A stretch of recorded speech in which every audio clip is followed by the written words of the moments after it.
Hey, what's up everybody? This is King141 here, and I'm back with something pretty cool. So, earlier this week I put up a 14-page preview of Anamex, which is my up-and-coming manga series. I got some pretty good feedback from you guys, and I was very pleased to hear what you were saying, and I really appreciate anyone who took the time out to read these 14 pages. So with this video, what we're going to do is, I'm actually going to go through all 14 pages. Kind of giving you like a rundown of the 14 pages of pretty much everything that's going on in it. And this video will be very, very informational, pertaining to the story anyway. So, the first page you see when you open this up on DeviantArt is the Chapter 1 title page. And Chapter 1 is called Haru, Your Time Is Now.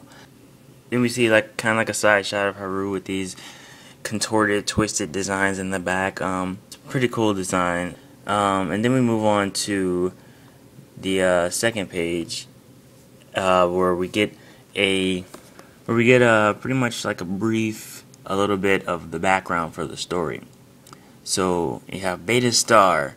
It talks about how it's a primitive and chaotic planet, and it's home to the most unique life forms in the universe, the Anamex. And each Anamex has a powerful energy source coursing through their blood, beast armor, which is where the title derives from, Anamex Beast Armor.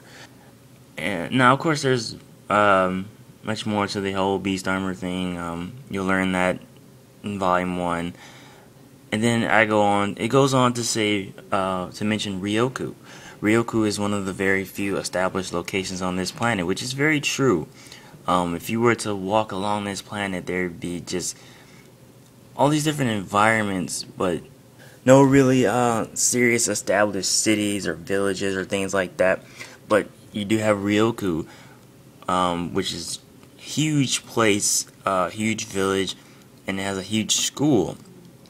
And the city serves as a home for Anamex seeking knowledge, sheltered from the dangers of Beta Star.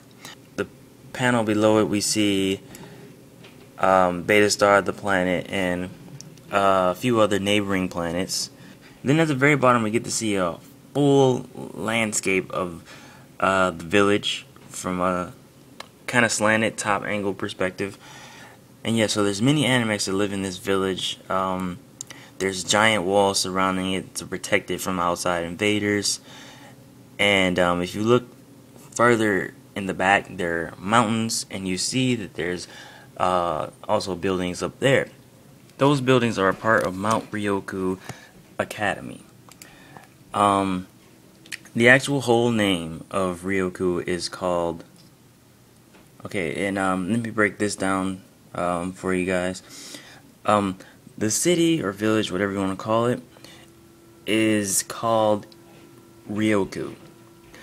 The mountain structure that you see in the back is called Mount Ryoku. And a school or academy that you see in the back is called Mount Ryoku Academy. Now, Mount Ryoku Academy is a school, but it's not like your average school. This academy serves as almost like a military base. So they're teaching and training Anamex how to harness their beast armor energy, and teaching them how to protect themselves and protect the village and things of that sort. But there's also a lot more to it, and of course you'll get into that in the actual volume. Okay, let's move on to page 4. On the previous page we had, unknown to you guys, we had Jinzu kind of calling out Haru, and he looks really pissed off. Of course, that's kind of his attitude a little bit. And Haru is kind of like non-confrontational, like he doesn't want any trouble, but Jinzu's definitely bringing him some trouble. Then we move on to page 5, which is which at the top you see Haru. He's his inner thoughts. He's like, it's my first day as a ranked student. I'll get into what ranked and unranked students are. And he's already in a whole lot of trouble. He's just like, man. Then at the bottom we go to 2 days earlier. Now this building is kind of hidden behind a piece of the mountain that you see in the first page. And this is the unranked Mount Ryoku Academy building, or the unranked building. It's for all the students who haven't got their rankings yet, and they're it's almost like in real life how you got your elementary schools or middle schools. This will be like a middle school to elementary school. So there's basic training, early training, a lot of really young Anamex in this building, and they're just building up their essentials so they can become ranked students and move up the ladder. And then we move to page 6. At the very top we see the characters Pico, the boy with the hat, and Haru in the middle, and Sori, and we see Sori, who's last on the left. And they're goofing around. They should be in school, but they're just causing all types of trouble. In the next panel, they think that they've escaped, that no one can find them now. Of course, someone actually does, and you can see that they actually are caught by a character named Ganjo. And Ganjo's a pretty cool character, and a bit on the older side, but he's a pretty powerful Anamex. And he's one of the instructors for the unranked students. Now we move on to page 7, where we see another great shot of Mount Ryoku Academy. That building that you can clearly see is the ranked building, and there's even more to that building, but you'll hear me say this a lot. You'll see that in the full volume. We first get introduced to the character Hirashi. Hirashi is the headmaster of the entire school, and he also runs various different objectives that has to do with the entire city. And so he has a lot of responsibility, and apart from being the headmaster, the leader of this village, the leader of Ryoku, he's also the father of the main character Haru. And this page is pretty much about him being disappointed in Haru. Here at the bottom he says, this is like the 8th time this month. I expect this from his friends, but not from his own son. The 8th time in a month is quite a lot for a parent to be pissed off about. So, moving on to page number 8, we see Haru trying to plead with his dad, saying we're just trying to have a little fun, and Hirashi is sitting there with this unchanging face, and he's just like, yeah, okay. He orders Ganjo to take them back to their classes, and they will be disciplined later, whatever that may mean. And I love the next panel, how Ganjo is like, he has this smile on his face, this innocent looking smile, and then the next panel he flips around at the kids and he's just yelling at them, saying, get back to class. And but Hirashi actually calls for Haru to stay behind, and his other friends go. And then we get page 9, which has no speech bubbles at all, and it starts off with Haru with a shocked, scared looking face.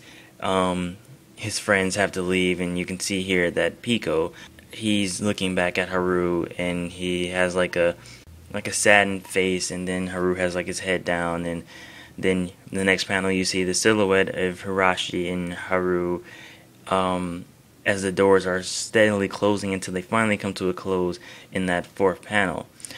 And then you go right back to Hirashi's unchanging face, and I really love that last panel on page 9.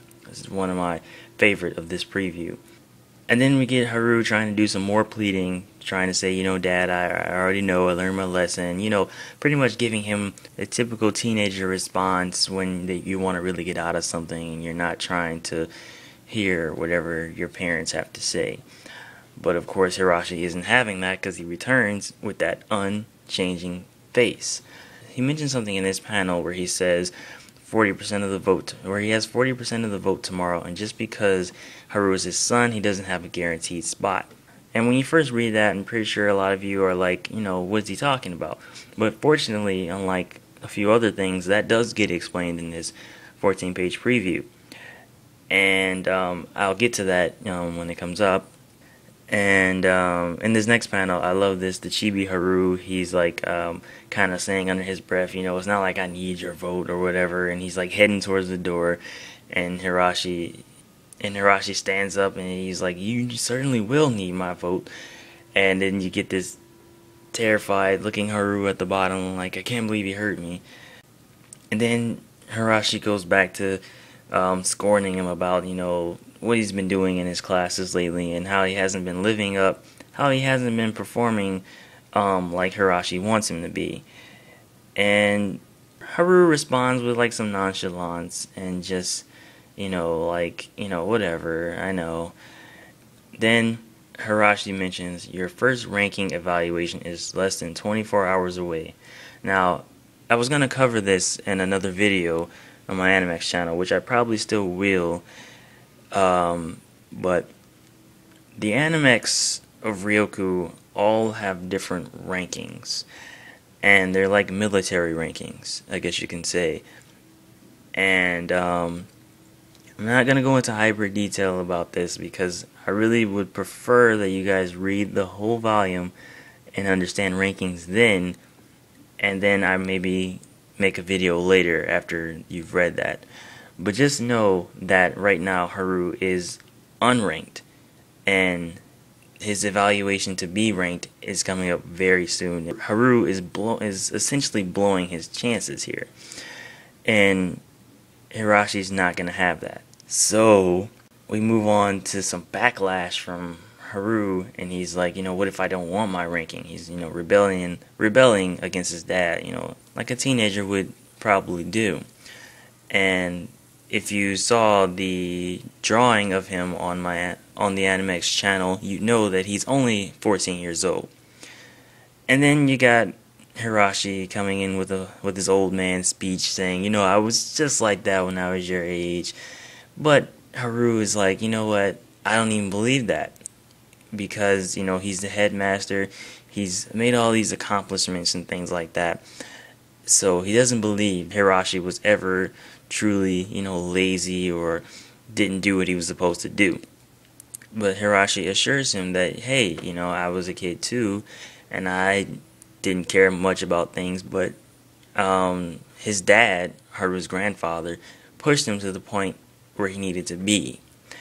And he talks about how he took the responsibility of headmaster because, not because he wanted to, but because it was his duty to at the time. Ryoku needed a new leader, and the previous leader of Ryoku, his name is actually Haran.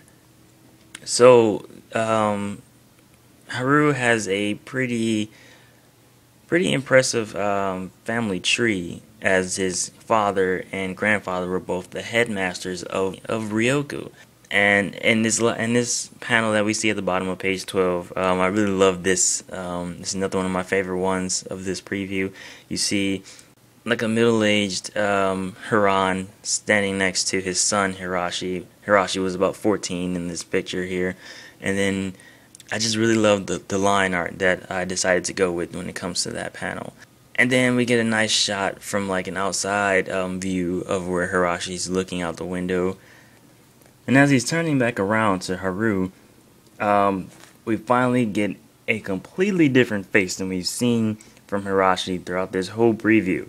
And it's a super surprised face. And we see why he's so surprised in the very next panel. Through most of that speech, Haru wasn't even there and he's long gone. And then we get This really great panel. Love the line work in the background and in the mouth, and I really love the way that turned out. And it's a cool contrast because we got this super serious Hirashi throughout the first few pages, and then now we get this shocked and uneasy Hirashi, which in a way might describe a little bit of his character. I'm not going to give too much away about that. And then the very last page, page 14, we see Haru, his feet, he's walking down this long hall, and there's different contrasts on the wall that kind of represent an unbalance within his mind, and you get these inner thoughts around him. Being ranked is very important. These are all things that he's heard, that's been told to him, and all these expectations of him. Every student must be ranked. And the last one, you're definitely going to be the first of us to be ranked, Haru. And that is a statement that was from Haru's friends. Another interesting thing I just want to point out for anyone who might not have caught it, if you notice the papers that are on Hirashi's desk, they are written in the Anamex language. Just in case you were wondering. Unfortunately, I can't tell you too much more about that, but as I keep telling you, you will know soon enough. So after reading this chapter, you see that Haru is under a lot of pressure to do something that he's not entirely sure he wants to even do, but it's just the way things are. So what will he do? What can he do? All of those questions will be answered in the completed volume 1, and I hope you all will stay around when that's finally out, and you'll be able to read that, pick it up, and hopefully enjoy it. And just to let you guys know, yes, this is an action shonen type style manga. It probably doesn't seem that way now, I know, but as a writer, I love to focus on the emotional aspects of characters instead of just throwing them into fights and things like that. Anamex is really in a character-driven story. It's not so much driven on the fights. There are fights and a lot of epic battles, and a lot of that is in here. But there is also a lot of focus on character development and the overall message within the story. And so if you read these 14 pages and you're like, where's the action, where's this and that, it's there. Believe me, it's there. So I hope everyone who's checked it out already has enjoyed the 14-page preview. If this was your first time seeing it, I hope you enjoyed it now. If you didn't really get a chance to see the pages thoroughly in this video, then by all means check it out on my DeviantArt page. It'll be there forever, so check that out whenever you like. And last but not least, I'd like to thank everyone who's supporting Anamex, everyone who's showed interest, who's showed that they like what we're doing here. We'd like to thank all of you, and I'll be back in the next video with so much more.